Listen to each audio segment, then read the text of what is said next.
ഇടുക്കി പേരുമേട് താലൂക്ക് ആശുപത്രിയിലെ അപര്യാപ്തതകളിൽ മനുഷ്യാവകാശ കമ്മീഷന്റെ ഇടപെടൽ. ആശുപത്രിയിലെ സാഹചര്യങ്ങൾ പരിശോധിക്കാൻ ഡെപ്യൂട്ടി ഡിഎംഒയെ നിയോഗിക്കാൻ മനുഷ്യാവകാശ commission chairman justice Alexander Thomas ഡിഎംഒയ്ക്ക് നിർദ്ദേശം നൽകി.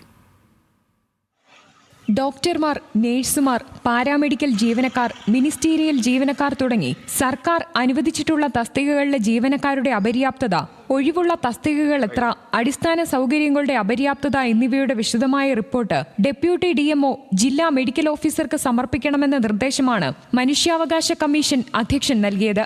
ഇപ്പോൾ ഉള്ള പല ഡോക്ടർമാരെയും സ്ഥലം മാറിക്കഴിഞ്ഞു. പല തസ്തികയിലും ഓർത്തോയിൽ ആളില്ലാതെ കുറേ കാലങ്ങളായി. ഇവിടെ പ്രസവ വാർഡ് ഏതാണ്ട് പൂട്ടേണ്ട സ്ഥിതിയിലായി. അങ്ങനെ നിരന്തരമായി എല്ലാ മേഖലയിലും താലൂക്ക് ആശുപത്രി പറ്റ പരാജയമാണ്. റിപ്പോർട്ടിന്റെ അടിസ്ഥാനത്തിൽ ഒഴിവുകൾക്കൊപ്പം ഭൗതിക സാഹചര്യങ്ങൾ മെച്ചപ്പെടുത്താനും ആശുപത്രിയിൽ നിന്നും മെച്ചപ്പെട്ട സേവനം ഉറപ്പുവരുത്താനും ഡിഎംഒ നടപടിയെടുക്കണമെന്ന് ജസ്റ്റിസ് അലക്സാണ്ടർ തോമസിന്റെ ഉത്തരവിൽ പറയുന്നു. ഡോക്ടർമാരുടെയോ നഴ്സുമാരുടെയോ അധിക തസ്തിക ആവശ്യമുണ്ടെങ്കിൽ വിശദമായ അപേക്ഷ സർക്കാരിന് സമർപ്പിക്കണമെന്നും കമ്മീഷൻ ഡിഎംഒയ്ക്ക് നിർദ്ദേശം നൽകി.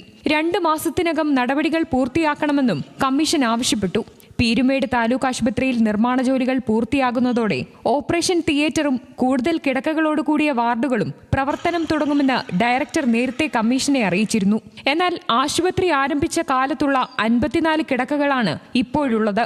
ആശുപത്രിയിലെ പല പ്രധാന വിഭാഗങ്ങളിലും ഡോക്ടർമാരില്ല. സാമൂഹിക പ്രവർത്തകനായ PM ആസാദ് സമർപ്പിച്ച പരാതിയിലാണ് മനുഷ്യാവകാശ കമ്മീഷന്റെ ഇടപെടൽ. ന്യൂസ് മലയാളം, ഇടുക്കി.